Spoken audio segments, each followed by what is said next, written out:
स्वागत है आप सभी का संकल्प परीक्षा पे।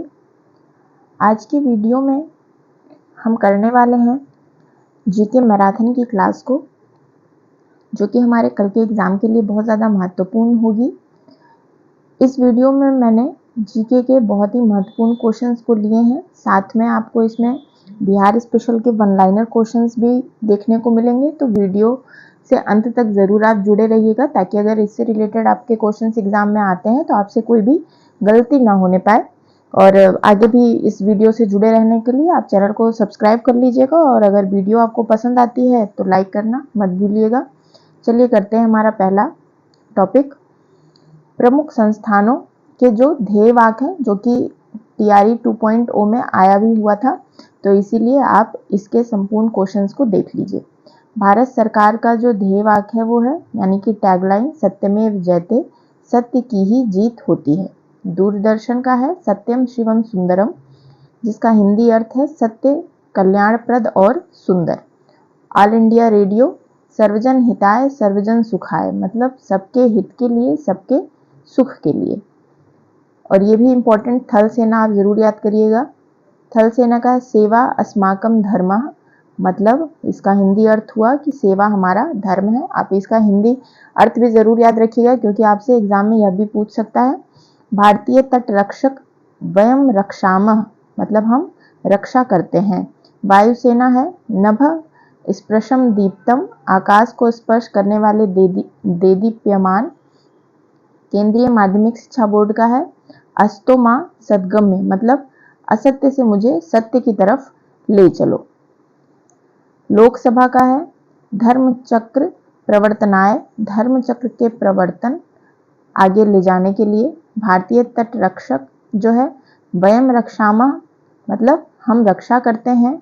श्रम मंत्रालय, श्रम एवं जयते, श्रम ही विजयी होता है। विश्व हिंदू परिषद, धर्मो रक्षितः, मतलब धर्म की रक्षा की जय, तो धर्म भी रक्षा करता है। National council for teacher education, गुरु गुरुतमो धामा, मतलब गुरु गुरुतम धाम है, मतलब सबसे श्रेष्ठ है। और राष्ट्रीय शैक्षिक अनुसंधान और प्रशिक्षण परिषद, मोस्ट इंपॉर्टेंट NCERT, इसका है विद्या अमृत मश्नुते, मतलब विद्या से अमृत की प्राप्ति होती है, विद्या से अमृत की प्राप्ति होती है। केंद्रीय विद्यालय का है तत्त्वम पूषण अपा वृणु, मतलब हे ईश्वर आप उसे अनावृत कीजिए, मतलब ज्ञान पर छाए आवरण को हटाइए। यह हो गया केंद्रीय विद्यालय का ध्येय वाक्य। मतलब ये सारे टैगलाइन हैं जो इम्पोर्टेंट मैंने आपको कराए हैं। आगे जो नेक्स्ट टॉपिक है हमारा वो है स्थानांतरित कृषि के अन्य नाम। जो कि कृषि होती है जो एक स्थान से फिर दूसरे स्थान पे करते हैं, उसे स्थानांतरित कृषि कहते हैं। और उसके अलग अलग प्रदेश में अलग अलग नाम है, जिसको हम जान लेते हैं, हमारे एग्जाम के लिए बहुत महत्वपूर्ण है।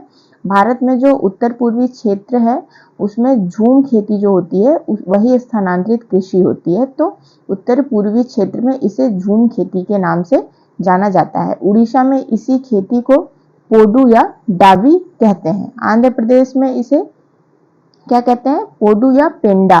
पश्चिमी घाट में इसे कुमारी कहते हैं। हिमालय क्षेत्र में इसे खिल कहते हैं, और झारखंड में इसे कुरुआ कहते हैं। किसे कहते हैं, झूम खेती को झारखंड में कुरुआ कहते हैं। और अगर हम देखें कि अन्य देशों में इस स्थानांतरित कृषि को किस नाम से जानते हैं, तो हम आगे देख लेते हैं। जैसे वियतनाम में क्या कहा जाता है, रे। मेडागास्कर में ताबी।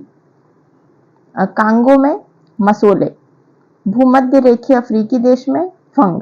पश्चिमी अफ्रीका लोगन। मैक्सिको कोमिल। युकाटन और ग्वाटेमाला में मिल्पा। ग्वाडेलोप में एकालिन। मैक्सिको और मध्य अमेरिका में मिल्या। और कोनुको कहाँ कहा जाता है, वेनेजुएला में। और रोका कहाँ पे कहा जाता है, ब्राजील में।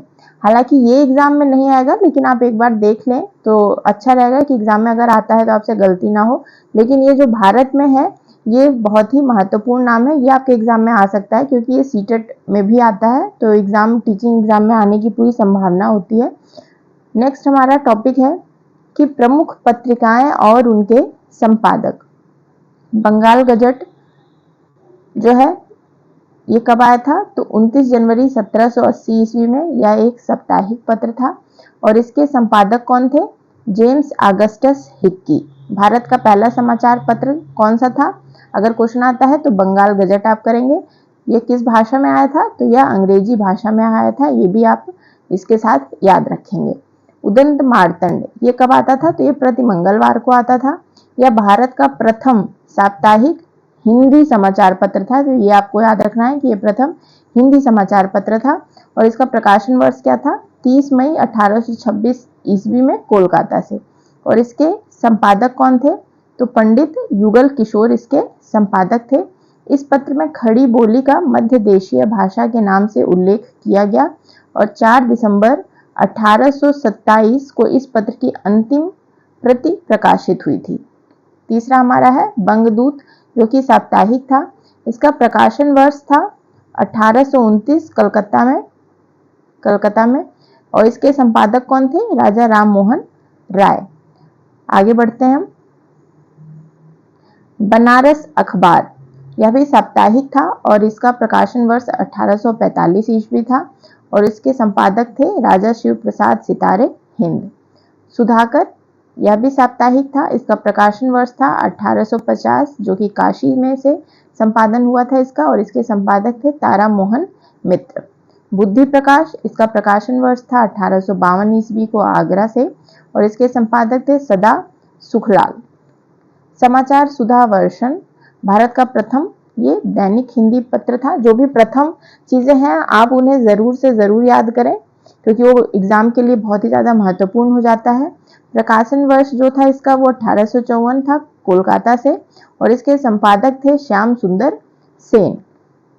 प्रजा हितैषी ये भी साप्ताहिक था और 1855 में इसका प्रकाशन हुआ आगरा से और इसके जो संपादक थे वो राजा लक्ष्मण सिंह थे। कवि वचन सुधा यह मासिक था और पाक्षिक साप्ताहिक भी था। प्रकाशन वर्ष जो था इसका 1868 ईस्वी काशी से और इसके संपादक जो थे वे भारतेंदु थे। आगे हम और भी जान लेते हैं। अभी मैंने आपको बताया भी था लेकिन एक बार आपको फिर से मैं रिमाइंड करा दूं कि बंगाल गजट जो है ये जनवरी 1780 में प्रकाशित हुआ।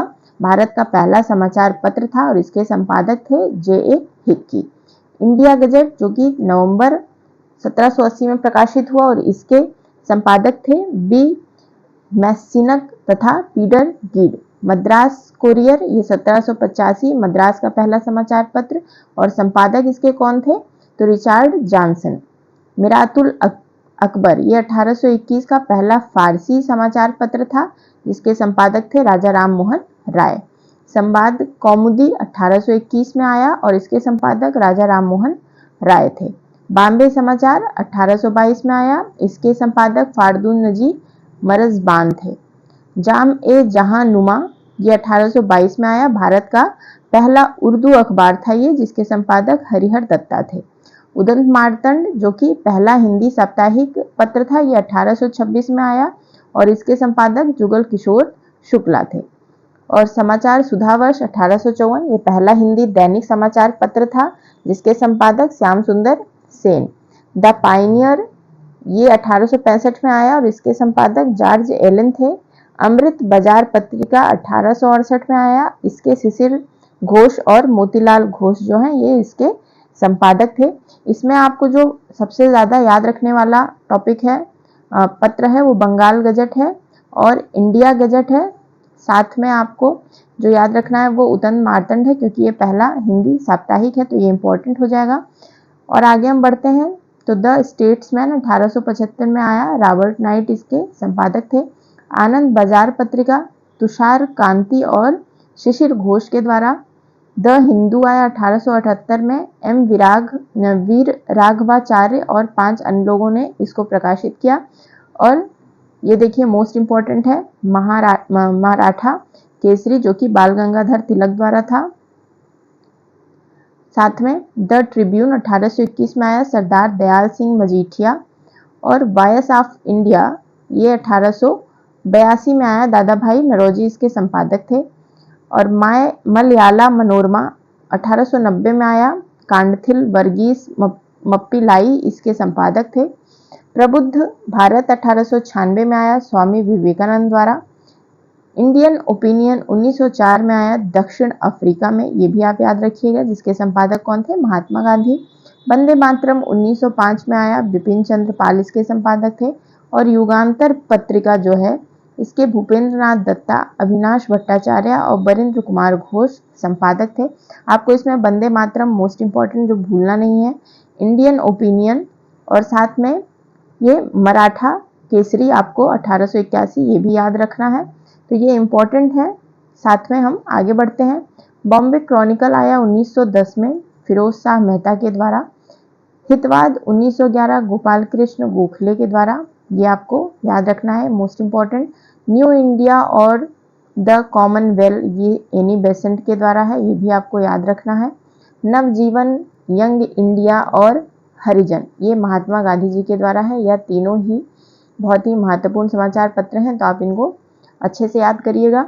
द इंडिपेंडेंट 1919 में आया मोतीलाल नेहरू के द्वारा। द लीडर ये आया मदन मोहन मालवीय इसके संपादक थे। मूक नायक BR अम्बेडकर इसके संपादक थे, यह भी मोस्ट इंपॉर्टेंट है। मातृभूमि 1923 KP केशव मेनन के द्वारा संपादित हुआ। हिंदुस्तान टाइम्स 1924 में आया और इसके संपादक थे सुंदर Singh Lyallpuri. Free press journal ये 1928 में आया स्वामीनाथन सदानंद के द्वारा। द इंडियन एक्सप्रेस 1932 में आया और इसके संपादक थे रामनाथ गोयनका। नेशनल हेराल्ड 1938 में आया और इसके संपादक थे जवाहरलाल नेहरू। आर्य गजट आया लाला लाजपत राय के द्वारा, इसके संपादन हुआ आर्य गजट, तो आपका आर्य गजट मोस्ट इंपॉर्टेंट है। साथ में मातृभूमि और मूक नायक जिसके संपादक BR अम्बेडकर जी हैं। और नवजीवन, यंग इंडिया, हरिजन ये तो आपको बिल्कुल भूलना नहीं है एग्जाम में। न्यू इंडिया और हितवाद ये आपके इम्पोर्टेंट हैं। तो मैंने आपको समाचार पत्र लगभग करा दिए हैं और साथ में उसको इम्पोर्टेंट जितने भी थे वो भी बता दिए। नेक्स्ट टॉपिक है हमारा कि प्रमुख पुस्तक और उनके लेखक जो भी इतिहास में रहे हैं वो मैंने यहाँ पे आपके लिए नोट किया है, तो आप इसको अच्छे से याद करिएगा। बाल गंगाधर तिलक की प्रमुख पुस्तक जो है वो है गीता रहस्य और वेदों का आर्कटिक घर, बहुत ही इंपॉर्टेंट है। तो आपको ये गीता रहस्य कई बार एग्जाम में आया हुआ है, तो आप बाल गंगाधर तिलक की ये पुस्तक को जरूर याद रखेंगे। दीन बंधु मित्र की ये बहुत ही महत्वपूर्ण पुस्तक नील दर्पण आपको बिल्कुल नहीं भूलना है। रविन्द्रनाथ टैगोर जिन्हें बहुत सारे अवार्ड मिले हुए हैं, home and the world, Gitanjali जिनके लिए इन्हें पुरस्कार मिला था, Gora, the homecoming, the crescent moon आपको याद रखना है। लाला लाजपत राय इनका दुखी भारत, आर्य समाज का इतिहास, युवा भारत, हिंदू मुस्लिम एकता, भगवत गीता का संदेश, ये सभी लाला लाजपत राय के द्वारा है। आपको इसमें जो कि एग्जाम में पहले भी BPSC ने पूछा है वो है दुखी भारत और हिंदू मुस्लिम एकता, आपको इंपॉर्टेंट टिक कर लेना है। गोपाल कृष्ण गोखले के द्वारा है गोखले का राजनीतिक वसीयतनामा, ये तो आपको नाम से भी समझ में आ जाएगा, याद रहेगा। महात्मा गांधी के द्वारा है हिंद स्वराज, सत्य का प्रयोग, सर्वोदय। दयानंद सरस्वती का ये भी सत्यार्थ प्रकाश, ये भी BPSC ने पहले भी पूछा हुआ है, तो ये मोस्ट इंपॉर्टेंट है क्योंकि BPSC क्वेश्चन अपने रिपीट करता है, इसलिए आपको इस पे जरूर ध्यान देना है। रोमेश चंद्र दत्त भारत का आर्थिक इतिहास, सुरेंद्र नाथ बनर्जी एक राष्ट्र निर्माण में और भारत का विचार, दादा भाई नौरोजी के द्वारा है भारत में गरीबी और गैर ब्रिटिश शासन। बंकिम चंद्र चटर्जी की बहुत इंपॉर्टेंट यह पुस्तक है आनंद मठ और धर्म तत्व।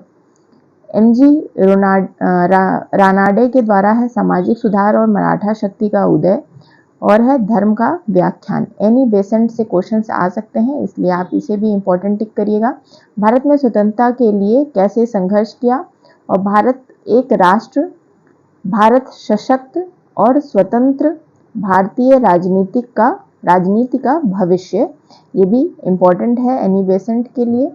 चित्तरंजन दास भारतीयों के लिए भारत और आधुनिक भारत के निर्माता, इनके यह दो महत्वपूर्ण पुस्तक हैं, यह भी इंपॉर्टेंट है। सरोजनी नायडू ब्रोकन विंग, भारत के गीत, समय की दुनिया, the golden threshold. Shri Aurobindo इनका है जीवन दिव्य, गीता पर सार और वंदे मातरम पुस्तक आपको याद रखना है। मोहम्मद इकबाल, तराना हिंद और मुसाफिर इनकी प्रमुख पुस्तक है। मोहम्मद इकबाल से क्वेश्चन आए हुए हैं, आप इसे भी जरूर नोट करिएगा। विनायक दामोदर सावरकर इनकी महत्वपूर्ण पुस्तक है भारतीय स्वतंत्रता संग्राम और हिंदुत्व। डॉक्टर राजेंद्र प्रसाद का है भारत विभाजित। अब्दुल कलाम आज़ाद जी का है इंडिया विंग्स फ्रीडम और गब्बर ए खातिर। डॉक्टर एस राधाकृष्णन का है धर्म और संस्कृति और भारतीय दर्शन इनकी प्रमुख पुस्तकें हैं। जवाहरलाल नेहरू की प्रमुख पुस्तक है भारत की खोज, विश्व इतिहास की एक झलक, भारतीय विदेश नीति और पंचशील। और डॉक्टर संपूर्णानंद की प्रमुख पुस्तक है समाजवाद। और डॉक्टर बी आर अम्बेडकर की प्रमुख पुस्तक है पाकिस्तान और भारत का विभाजन। कांग्रेस और गांधी के पास क्या है, अछूत मैं। तो आपको डॉक्टर भीमराव अम्बेडकर का तो पुस्तक जरूर याद रखना है। साथ में आप याद रखेंगे फिराक गोरखपुरी इनकी पुस्तक है गुले नागमा। सुभाष चंद्र बोस का है भारतीय संघर्ष और एक भारतीय तीर्थयात्री। यशपाल जी का है दादा कामरेड। वैलेंटाइन चिरोल का है भारतीय अशांति। तो इसमें आपको मोहम्मद इकबाल का और साथ में चित्तरंजन दास के भारतीयों के लिए भारत और डॉक्टर बी आर अम्बेडकर, ये इम्पोर्टेंट नेम है जो आपको याद रखना है। आगे हम बढ़ते हैं आगे की पुस्तक और उनके लेखक पे। तो ज्योतिबा फूले गुलामगिरी, यह बहुत बार बहुत सारे एग्जामों में आया है, तो आप इसको जरूर इम्पोर्टेंट नोट कर लें। विजय लक्ष्मी पंडित खुशी का दायरा। जयप्रकाश नारायण इनकी पुस्तक है समाजवाद ही क्यों और कांग्रेस सोशलिस्ट पार्टी संघर्ष की ओर। बरेंद्र घोष की है भवानी मंदिर। पट्टाभी सीतारमैया भारत की आर्थिक विजय, गांधी और गांधीवाद, कांग्रेस का इतिहास। प्रेमचंद्र इनकी इंपॉर्टेंट सजे वतन। एल मालवीय की जो है वो है अभ्युदय। साथ में रजनी पालमे दत्त इंडिया टुडे। भगत सिंह की है मैं नास्तिक क्यों हूँ, इंपॉर्टेंट है। एम.एन. राय भारत में योजना कम्युनिस्ट इंटरनेशनल। सच्चिदानंद सिन्हा की है उसका संदेश। रहमत अली की प्रमुख पुस्तक है मिल्लत और मिशन, नया और कभी नहीं। केशव चंद्र सेन की है वाम बोघिनी। ईडी वाचा भाषण और लेख। शिवनाथ शास्त्री की है ब्रह्म समाज का इतिहास। तो इसमें जो आपको इंपॉर्टेंट नोट कर लेना है वो है ज्योतिबा फूले की पुस्तक और भगत सिंह की पुस्तक। और जिसे मैं इंपॉर्टेंट कह रही हूँ वो इसलिए कह रही हूँ कि वो बीपीएससी में आया हुआ है और बीपीएससी टीआरई में भी आए हुए उसमें से क्वेश्चंस हैं। मैक्स मूलर की पुस्तक है रामकृष्ण का जीवन। मोहम्मद अली जिन्ना की है समय और ज्वार। बीपी मेनन की है भारत की सत्ता का हस्तांतरण, बहुत ही इंपॉर्टेंट पुस्तक है। मोतीलाल नेहरू की है आज़ादी की आवाज़। स्वामी विवेकानंद धर्म तत्व और धर्म रहस्य। सीएफ एंड्रयूज की भारत में पुनर्जागरण। आगा खान संक्रमण में Bharat. Henry Cotton Navbharat. M R. Jayakar का है पुस्तक का नाम मेरे जीवन की कथा। और बीसी पाल की है जिम्मेदार सरकार। तो इसमें मोहम्मद अली जिन्ना, बीपी मेनन और साथ में आपको स्वामी विवेकानंद जो है इंपॉर्टेंट नोट कर लेना है। नेक्स्ट टॉपिक है हमारा कि भारत रत्न जो है 2024 में किसे मिला है। तो ये 5 लोगों को मिला है भारत रत्न 2024 में। पहले तो जो बिहार से ही हैं वो हैं कर्पूरी ठाकुर, जिन्हें 2024 में भारत रत्न मिला है। तो कर्पूरी ठाकुर कौन थे, ये बिहार के पूर्व मुख्यमंत्री थे और उन्हें जन नायक के नाम से जाना जाता था। कर्पूरी ठाकुर की मृत्यु 17 फरवरी 1988 को हो गई थी और इन्हें यह मरण उपरांत मिला है। लालकृष्ण आडवाणी को 2024 में भारत रत्न मिला। वह 1999 से 2004 तक पूर्व प्रधानमंत्री अटल बिहारी वाजपेयी के मंत्रिमंडल में पहले गृह मंत्री और बाद में उप प्रधानमंत्री थे, जिन्हें यह भारत रत्न मिला। एम.एस. स्वामीनाथन जो कि त्रिवंतपुरम से थे, 2024 में इन्हें भी भारत रत्न मिला। तो देश के सर्वोच्च नागरिक सम्मान भारत रत्न से इन्हें सम्मानित किया गया। चौधरी चरण सिंह जो कि उत्तर प्रदेश से हैं, 2024 में इन्हें भी भारत रत्न मिला। तो उन्होंने अपना जीवन जो है किसानों के कल्याण के लिए समर्पित कर दिया। वह आपातकाल के खिलाफ खड़े हुए और हमारे किसान भाइयों और बहनों के प्रति अपना समर्पण प्रेरणादायक है। इनका समर्पण प्रेरणादायक रहा है, इसलिए इन्हें भारत रत्न 2024 में दिया गया। पीवी नरसिम्हा राव जो कि आंध्र प्रदेश से हैं, 2024 में इन्हें भी भारत रत्न मिला।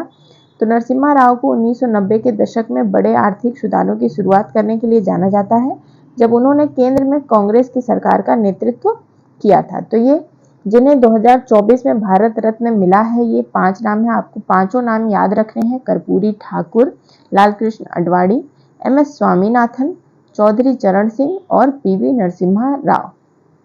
आगे बढ़ते हैं हम नेक्स्ट टॉपिक पे। पद्म विभूषण 2024 यह कितने लोगों को मिला है, यह भी आपको याद रखना है। तो यह भी 5 लोगों को मिला है।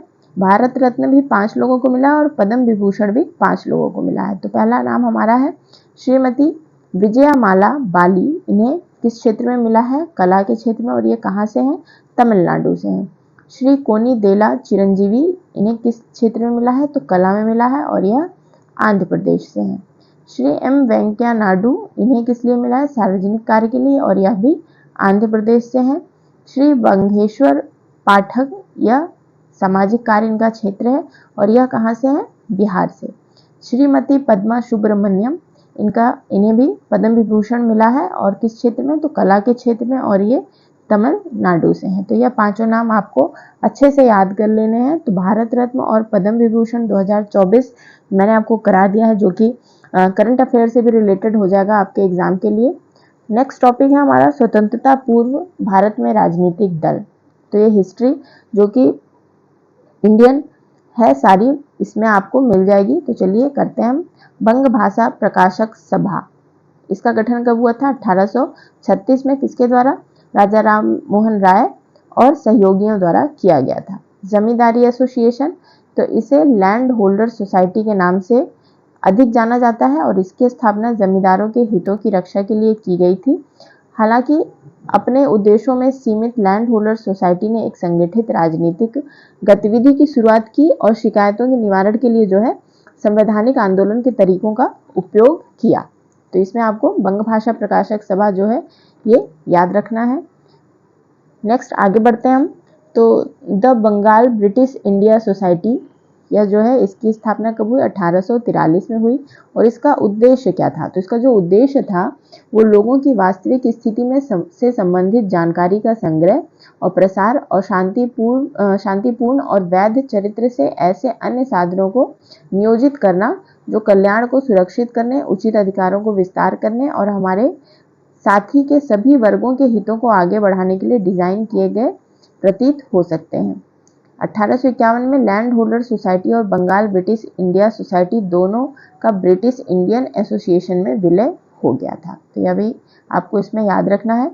और ब्रिटिश सांसद को एक याचिका भेजकर मांग की गई कि लोकप्रिय चरित्र की एक अलग विधायिका की स्थापना की जाए और कार्यपालिका को न्यायिक कार्यों से अलग करना, उच्च अधिकारियों के वेतन में कटौती और नमक शुल्क, अखबारी और टाइम्स स्टाम्प शुल्क की समाप्ति की जाए। इन्हें आंशिक रूप से तब स्वीकार किया गया जब 1853 के चार्टर अधिनियम में विधायी उद्देश्यों के लिए गवर्नर जनरल की परिषद में 6 सदस्यों को शामिल करने का प्रावधान किया गया। तो ये साथ में मैंने इसके जो भी रिलेटेड बातें हैं वो इसलिए नोट कर ली ताकि आप इसको अच्छे से याद रख सकें, क्योंकि अगर हम सिर्फ ये याद पढ़ेंगे कि the Bengal British India society की स्थापना कब हुई थी तो 1843, तो उससे अगर रिलेटेड आपसे कुछ क्वेश्चन पूछ लेगा तो आपको नहीं याद रहेगा। इसलिए मैंने इसके डिटेल जो मेन टॉपिक थे वो यहाँ पे करा दिए हैं। आगे बढ़ते हैं। ईस्ट इंडिया एसोसिएशन, तो इसका आयोजन जो था दादा भाई नौरोजी ने 1866 में लंदन में किया था। और इसका उद्देश्य क्या था? तो इसका उद्देश्य था भारतीय प्रश्न पर चर्चा करना और भारतीय कल्याण को बढ़ावा देने के लिए इंग्लैंड में सार्वजनिक लोगों को प्रभावित करना। बाद में संघ की शाखाएं प्रमुख भारतीय शहरों में शुरू की गई इसके आगे। और फिर हम इंडियन लीग की बात करते हैं। तो इसकी शुरुआत कब हुई थी? 1875 में शिशिर कुमार घोष के द्वारा। और इसका उद्देश्य था कि लोगों में राष्ट्रवाद की भावना जगाना और राजनीतिक शिक्षा को प्रोत्साहित करना। आगे बढ़ते हैं। इंडियन एसोसिएशन ऑफ कलकत्ता, तो इसे इंडियन लीग की जगह इंडियन नेशनल एसोसिएशन के नाम से भी जाना जाता है। और इसकी स्थापना 1876 में सुरेंद्र नाथ बनर्जी और आनंद मोहन बोस के नेतृत्व में बंगाल के युवा राष्ट्रवादियों ने की थी। जो ब्रिटिश इंडियन एसोसिएशन की रूढ़वादी और जमींदार समर्थक नीतियों से असंतुष्ट हो रहे थे। कांग्रेस पूर्व संघों में इंडियन एसोसिएशन सबसे महत्वपूर्ण था। उद्देश्य क्या था कि हर वैध तरीके से लोगों की राजनीतिक, बौद्धिक और भौतिक उन्नति को बढ़ावा देना। एसोसिएशन ने एक अखिल भारतीय सम्मेलन प्रायोजित किया जो पहली बार 28 से 30 दिसंबर 1883 में को कलकत्ता में हुआ। बाद में 1886 में इसका भारतीय राष्ट्रीय कांग्रेस में विलय हो गया। तो इंडियन एसोसिएशन के बारे में ये सारी महत्वपूर्ण बातें। नेक्स्ट है जो बंबई में राजनीतिक संघ रहे उनके बारे में। तो पहला है पूना सार्वजनिक सभा। इसकी स्थापना 1867 में हुई महादेव गोविंद रानाडा के द्वारा और अन्य लोगों द्वारा सरकार और लोगों के बीच एक पुल के रूप में सेवा करने के उद्देश्य से की गई थी। बॉम्बे प्रेसिडेंसी एसोसिएशन, इसकी शुरुआत कब हुई? तो 1885 में बदरुद्दीन तैयबजी और फिरोज शाह मेहता और केटी तेलंग ने की थी। मद्रास में राजनीतिक संघ के बारे में हम बात करते हैं तो मद्रास महाजन सभा की स्थापना कब हुई थी? 1884 में। एम वीरा राघवाचारी, बी सुब्रमण्यम अय्यर और पी आनंद चार्लू ने की थी। तो ये इम्पोर्टेंट टॉपिक जो मैंने आपको कराए हैं आपको अच्छे से नोट कर लेना है और इसको कई बार अगर आप वीडियो देखेंगे तो रिवाइज भी होगा ही, तो उससे भी आपको याद हो जाएगा। आगे का हमारा जो नेक्स्ट टॉपिक है वो है स्वतंत्रता पूर्व युग के अन्य महत्वपूर्ण राजनीतिक दल। तो पहला हो गया हमारा भारतीय कम्युनिस्ट पार्टी जो कि 1925 में आई और इसका गठन कब हुआ? 26 दिसंबर 1925 में कानपुर में पहले पार्टी सम्मेलन में किया गया था। एसवी घाटे सीपीआई के पहले महासचिव थे। कौन सचिव था पहला? तो एसवी घाटे। तो आपको साथ में नाम और जो भी डेट है तो आपको डेटा तो बहुत ही अच्छे से याद रखना है। इसके बारे में दुनिया के विभिन्न हिस्सों में विदेशियों की मदद से भारतीयों द्वारा कई कम्युनिस्ट समूह बनाए गए थे। ताशकंद समूह का संपर्क बंगाल के अनुशीलन और जुगांतर समूहों के साथ किया गया और बॉम्बे एस.ए. डांगे के नेतृत्व में, मद्रास में सिंगारवेलु चिट्टियार के नेतृत्व में, संयुक्त प्रांत में शौकत उस्लामी के नेतृत्व में, पंजाब सिंध में छोटे कम्युनिस्ट समूह बनाए गए गुलाम हुसैन के नेतृत्व में और बंगाल में मुजफ्फर अहमद के नेतृत्व में यह संगठन बनाए गए। और नेक्स्ट जो है वो है ऑल इंडिया फॉरवर्ड ब्लॉक जो 1939 में आया। अप्रैल में सुभाष चंद्र बोस ने कांग्रेस छोड़ दी और 3 मई 1939 को उन्होंने भारतीय राष्ट्रीय कांग्रेस के फॉरवर्ड ब्लॉक की स्थापना की थी। उन्होंने फॉरवर्ड ब्लॉक नामक समाचार पत्र का प्रकाशन भी शुरू किया था। अब सबसे इम्पोर्टेंट गदर पार्टी, तो ये 1913 से 1919 के बीच में रहा। गदर पार्टी शुरुआत में पैसिफिक कोस्ट हिंदुस्तान एसोसिएशन का गठन 1913 में संयुक्त राज्य अमेरिका में किया गया था और इसकी स्थापना सोहन सिंह भकना और लाला हरदयाल ने की थी। इसका उद्देश्य जो था वो सशस्त्र संघर्ष के माध्यम से औपनिवेशिक महाशक्ति से छुटकारा पाना और उपमहाद्वीपीय पर एक राष्ट्रीय लोकतांत्रिक सरकार की स्थापना करना था।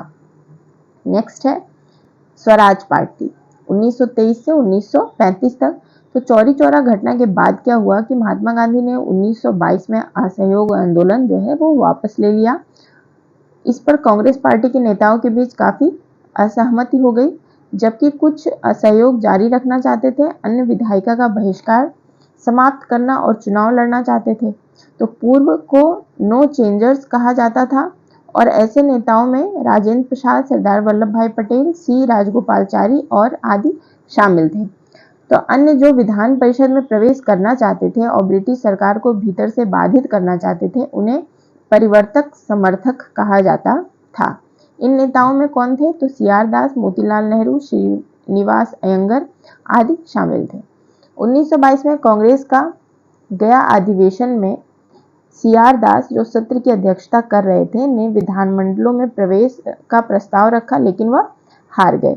दास और अन्य नेताओं ने कांग्रेस से अलग होकर स्वराज पार्टी का गठन किया।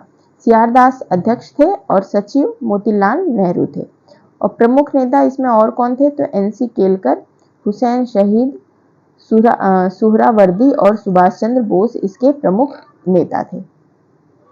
नेक्स्ट है हिंदुस्तान सोशलिस्ट रिपब्लिकन एसोसिएशन 1928 से 1936 तक। तो हिंदुस्तान सोशलिस्ट रिपब्लिकन एसोसिएशन जो है एक क्रांतिकारी संगठन था। पहले इसे हिंदुस्तान रिपब्लिकन आर्मी के नाम से जाना जाता था और इसके संस्थापक कौन थे? राम प्रसाद बिस्मिल, सचिंद्र नाथ बख्शी, सचिंद्र नाथ सन्याल और जोगेश चंद्र चटर्जी। सन्याल ने पार्टी के लिए जो है क्रांतिकारी शीर्षक से एक घोषणा पत्र लिखा था। इसमें देश के युवाओं को पार्टी में शामिल होने और स्वतंत्रता संग्राम में भाग लेने के लिए कहने वाली भड़काऊ सामग्री थी और इसने गांधी जी द्वारा इस्तेमाल किए गए तरीकों को स्वीकार नहीं किया और उनकी आलोचना की। घोषणा पत्र में कहा गया कि यह ब्रिटिश शासन को उखाड़ फेंकने के बाद संयुक्त राज्य अमेरिका के संघीय गणराज्य को प्राप्त करने की मांग करता है। इसमें सार्वभौमिक मताधिकार की भी मांग की और यह सामग्री भारत के लिए एक समाजवादी समाज का समर्थन करती है। 1924 और 25 में कई युवा लोग पार्टी में शामिल हुए जिनमें प्रमुख थे भगत सिंह, सुखदेव और चंद्रशेखर आजाद। तो हिंदुस्तान सोशलिस्ट रिपब्लिकन एसोसिएशन जो 1928 से 36 के बीच में थी, यह एक इम्पॉर्टेंट है और साथ में जो मैंने आपको डिटेल इसलिए कराए हैं ताकि आप इससे कनेक्ट कर सकें और आपको अच्छे से याद रह सके एग्जाम में। अगर आपको वीडियो पसंद आ रही है तो लाइक करिएगा और चैनल को सब्सक्राइब करना बिल्कुल मत भूलिएगा क्योंकि इसके लिए बहुत ही ज़्यादा मेहनत लगती है इतने इम्पोर्टेंट टॉपिक को इकट्ठा करना, आपके लिए बनाना। और चलिए आगे बढ़ते हैं हमारे नेक्स्ट टॉपिक पे। भारतीय राष्ट्रीय कांग्रेस के प्रमुख अधिवेशन जो कि एग्जाम में ज़रूर से ज़रूर आने वाले हैं। तो 1885 जो है बम्बई अधिवेशन के नाम से जाना जाता है और व्योमेश चंद्र बनर्जी जो है इसकी अध्यक्षता में यह हुआ था और यह कांग्रेस का पहला अधिवेशन था और इसमें 72 प्रतिनिधियों ने भाग लिया था। 1886 कलकत्ता अधिवेशन दादा भाई नौरोजी की अध्यक्षता में यह आयोजित हुआ था। 1887 मद्रास अधिवेशन यह कांग्रेस का पहला अधिवेशन था जिसकी अध्यक्षता एक मुस्लिम व्यक्ति बदरुद्दीन तैयब ने की थी। यह एक इम्पॉर्टेंट क्वेश्चन है जो आपके एग्जाम में आएगा। तो अगर आपसे पूछता है कि कौन सा ऐसा अधिवेशन था जिसे सबसे पहले मुस्लिम व्यक्ति ने जिसकी अध्यक्षता की थी तो आपको आंसर टिक करना होगा मद्रास अधिवेशन जो कि बदरुद्दीन तैयब ने की थी। नेक्स्ट है 1888 में इलाहाबाद अधिवेशन और यह उत्तर प्रदेश में होने वाला पहला अधिवेशन था। साथ ही किसी अंग्रेज जॉर्ज यूले की अध्यक्षता में होने वाला एक पहला अधिवेशन था। मद्रास अधिवेशन 1894 में अल्फ्रेड वेब की अध्यक्षता में हुए कांग्रेस के अधिवेशन में कांग्रेस संविधान का निर्माण हुआ था। तो कांग्रेस संविधान का निर्माण कब हुआ था? 1894 के मद्रास अधिवेशन में। 1896 कलकत्ता अधिवेशन तो यह रहमत उल्लाह की अध्यक्षता में हुए इस अधिवेशन में पहली बार क्या गाया गया था? वंदे मातरम गाया गया था। वंदे मातरम पहली बार किस अधिवेशन में गाया गया था? तो यह कलकत्ता अधिवेशन में गाया गया था और इसके अध्यक्ष कौन थे? रहमत उल्लाह। ये आपको याद रखना है तो ये मोस्ट इम्पोर्टेंट हो जाता है आपके लिए। 1906 में कलकत्ता अधिवेशन दादा भाई नौरोजी की अध्यक्षता में हुई और इस अधिवेशन में पहली बार जो है स्वराज शब्द का प्रयोग किया गया। पहली बार स्वराज शब्द का प्रयोग कलकत्ता अधिवेशन में किया गया और उस समय अध्यक्ष कौन थे? दादा भाई नौरोजी। आगे के अधिवेशन है 1907 में हुआ सूरत अधिवेशन डॉक्टर रास बिहारी बोस की अध्यक्षता में। इस अधिवेशन में पहली बार कांग्रेस का विभाजन हुआ और यहीं से कांग्रेस में दो अलग दल गर्म दल और नरम दल का प्रादुर्भाव हुआ। इसे ही भारतीय इतिहास में सूरत की फूट के नाम से जाना जाता है। तो कांग्रेस का जो विभाजन हुआ वो कब हुआ? 1907 में सूरत अधिवेशन में और इसकी अध्यक्षता किसने की थी? डॉक्टर रास बिहारी बोस। 1911 में हुआ कलकत्ता अधिवेशन पंडित विश्व नारायण धर की अध्यक्षता में हुए इस अधिवेशन में पहली बार भारत का राष्ट्रगान जड़गर मन गाया गया था। तो पहली बार जो राष्ट्रगान गाया गया था वो कलकत्ता अधिवेशन में गाया गया था और उसके उस समय अध्यक्ष थे पंडित विश्व नारायण धर। 1915 में बम्बई अधिवेशन हुआ। सत्येंद्र प्रसन्न सिन्हा की अध्यक्षता में हुए इस अधिवेशन में लॉर्ड वेलिंगटन ने भाग लिया था। लखनऊ अधिवेशन 1916 में हुआ अंबिका चरण मजूमदार की अध्यक्षता में और इस अधिवेशन में मुस्लिम लीग से समझौता हुआ। 1917 कलकत्ता अधिवेशन हुआ और इस अधिवेशन की अध्यक्षता पहली बार एक महिला के द्वारा की गई जो कि एनी बेसेंट के द्वारा की गई थी। कलकत्ता अधिवेशन आगे है बम्बई अधिवेशन जो कि 1918 में हुआ। हसन इमाम की अध्यक्षता में हुए इस अधिवेशन में कांग्रेस का दूसरा विभाजन हुआ। तो कांग्रेस का दूसरा विभाजन कौन से अधिवेशन में हुआ? 1918 के बम्बई अधिवेशन में। आगे बढ़ते हैं हम। 1920 नागपुर अधिवेशन हुआ और सीवी रध्वाचार्य की अध्यक्षता में हुए इस अधिवेशन में कांग्रेस के संविधान में परिवर्तन किया गया और असहयोग आंदोलन का प्रस्ताव पारित किया गया। 1923 जो है दिल्ली अधिवेशन हुआ। अबुल कलाम आजाद की अध्यक्षता में हुए इस अधिवेशन में खास बात यह थी कि इसका अध्यक्ष सबसे युवा अवस्था का था। 1925 में कानपुर अधिवेशन हुआ। किसी भारतीय महिला द्वारा कांग्रेस की अध्यक्षता में संपन्न होने वाला यह पहला अधिवेशन था और जिसकी अध्यक्षता किसने की थी? सरोजनी नायडू, जो कि पहली भारतीय महिला थी जिसने यह अधिवेशन के अध्यक्ष बनी थी। 1926 में गुवाहाटी अधिवेशन हुआ और इसके अध्यक्ष थे एस श्रीनिवास अयंगर की अध्यक्षता में हुए इस अधिवेशन में कांग्रेस के सभी सदस्यों के लिए खादी के वस्त्र पहनना अनिवार्य कर दिया गया था। 1927 में हुआ मद्रास अधिवेशन। एम.ए. अंसारी की अध्यक्षता में हुए इस अधिवेशन में पूर्ण स्वाधीनता की मांग की गई थी 1927 के मद्रास अधिवेशन में। आगे है 1929 का लाहौर अधिवेशन। जवाहरलाल नेहरू की अध्यक्षता में हुआ इस अधिवेशन में ही पूर्ण स्वराज की मांग की गई थी। कब? 1929 के लाहौर अधिवेशन में। 1931 का हुआ कराची अधिवेशन। सरदार वल्लभ भाई पटेल इसके अध्यक्ष थे और इस अधिवेशन में कांग्रेस के मंच से पहली बार मूल अधिकारों की मांग की गई थी। आगे है 1937 फैजपुर अधिवेशन और ये जवाहरलाल नेहरू की अध्यक्षता में हुआ। इस अधिवेशन में गांव में आयोजित प्रथम अधिवेशन था। 1938 हरिपुरा अधिवेशन और इस अधिवेशन के अध्यक्ष जो थे वो सुभाष चंद्र बोस ने की थी। 1946 में हुआ मेरठ अधिवेशन। जेबी कृपलानी की अध्यक्षता में हुआ यह अधिवेशन आज़ादी से पहले का अंतिम अधिवेशन था और आज़ादी के समय कृपलानी कांग्रेस के अध्यक्ष थे क्योंकि कांग्रेस के अधिवेशन साल के अंत में अर्थात दिसंबर में हुआ करते थे। 1947 हुआ दिल्ली अधिवेशन। डॉक्टर राजेंद्र प्रसाद की अध्यक्षता में हुआ यह स्वतंत्र भारत का पहला अधिवेशन था। स्वतंत्र भारत का जो पहला अधिवेशन था उसके अध्यक्ष कौन थे? तो डॉक्टर राजेंद्र प्रसाद। 1950 में हुआ नासिक अधिवेशन और पुरुषोत्तम दास टंडन की अध्यक्षता में अधिवेशन जो है यहाँ पे संपन्न हुआ था। तो यहाँ से आप इम्पोर्टेंट जो है वो आप उसको ज़रूर नोट कर लें कि जो पहला अधिवेशन हुआ वो 1885 में हुआ और जो प्रथम मुस्लिम व्यक्ति था जिसने अधिवेशन के अध्यक्ष थे तो वो बदरुद्दीन तैजी थे। कहाँ पे? मद्रास अधिवेशन के। तो ये आपको इम्पोर्टेंट है, साथ में याद रखना है। और जो मद्रास अधिवेशन 1894 का था इसमें कांग्रेस ने संविधान का इसमें निर्माण हुआ था। और साथ में आप ये भी देखिए वंदे मातरम पहली बार किस अधिवेशन में गाया गया था? तो कलकत्ता अधिवेशन में गाया गया था रहमत उल्ला की अध्यक्षता में। तो ये जो इम्पोर्टेंट है वो आपको नोट करते चलना है ताकि आपको भूले नहीं, या फिर आप वीडियो को रिपीट में देखिएगा। जैसे कि यहाँ पे राष्ट्रगान जनगण मन पहली बार कब गाया गया था? तो कलकत्ता अधिवेशन में 1911 में गाया गया था। तो यहाँ पे जितने भी इम्पोर्टेंट हैं वो मैंने साथ में आपको बताया हुआ है, तो आप उसको नोट करना बिल्कुल मत भूलिएगा। अगर आपको वीडियो पसंद आ रही है तो वीडियो को लाइक ज़रूर कर दीजिएगा। आगे जो भी है बिहार के मैंने वन लाइनर क्वेश्चंस लिए हैं जो आपके एग्जाम में ज़रूर आ सकते हैं। तो जैसे बिहार दिवस कब मनाया जाता है? 22 मार्च को। राजधानी आपको पता ही है पटना। उच्च न्यायालय कहाँ पे है? तो पटना में है। बिहार का जो राजकीय भाषा है वो हिंदी व उर्दू है। बिहार का राजकीय वृक्ष पीपल है और राजकीय फूल क्या है? तो गेंदा। बिहार का राजकीय पशु बैल है और बिहार का राजकीय पक्षी गौरैया है।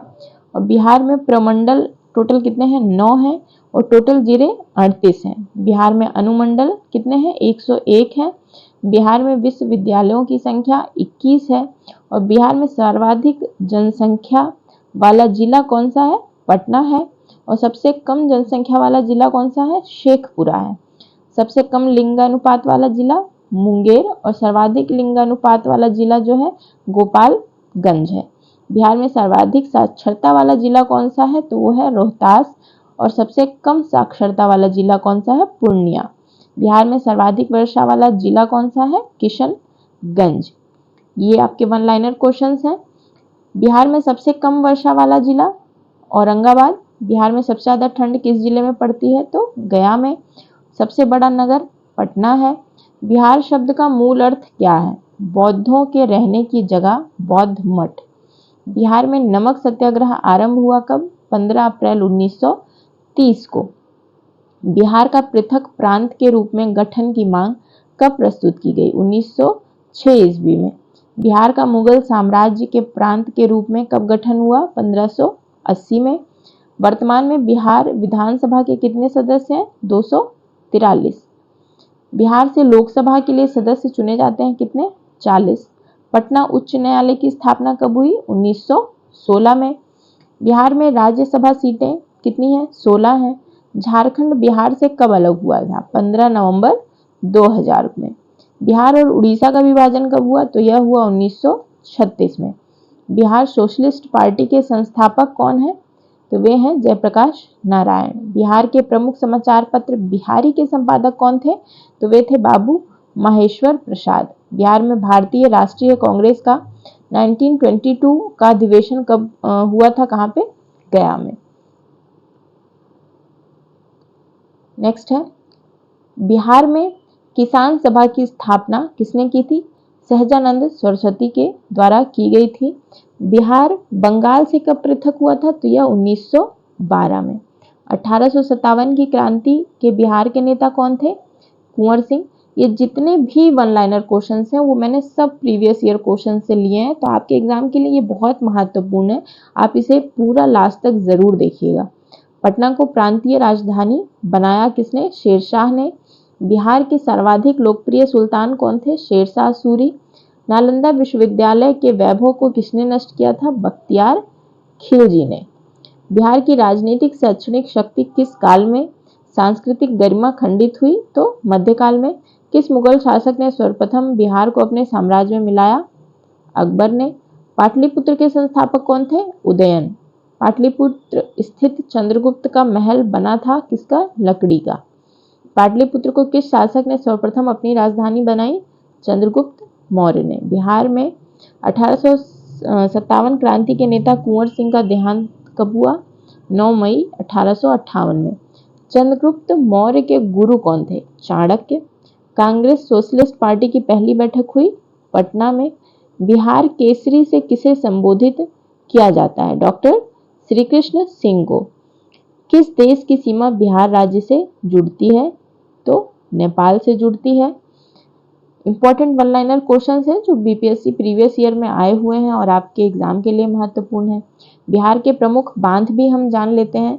अजन बांध किस पे है? अजन नदी पे है। बदुआ बांध बदुआ नदी पे।